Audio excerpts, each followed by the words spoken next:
నేటి దినాల్లో ఈ నూతన నిబంధన ప్రజలమైన మనకి దేవుడు పరిశుద్ధాత్ముని దేవుడు మనకు అనుగ్రహించారు.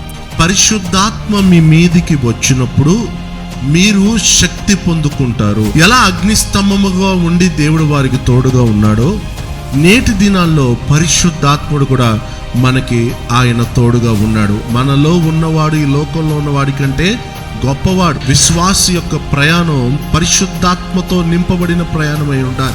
పరిశుద్ధాత్ముడు మనలో ఉన్నప్పుడు మనలో దేవుడు ఫలభరితంగా దేవుడు మారుస్తాడు. పరిశుద్ధాత్మ మీలో ఉన్నప్పుడు మీరు వరములతో దేవుడు నింపబడతారు.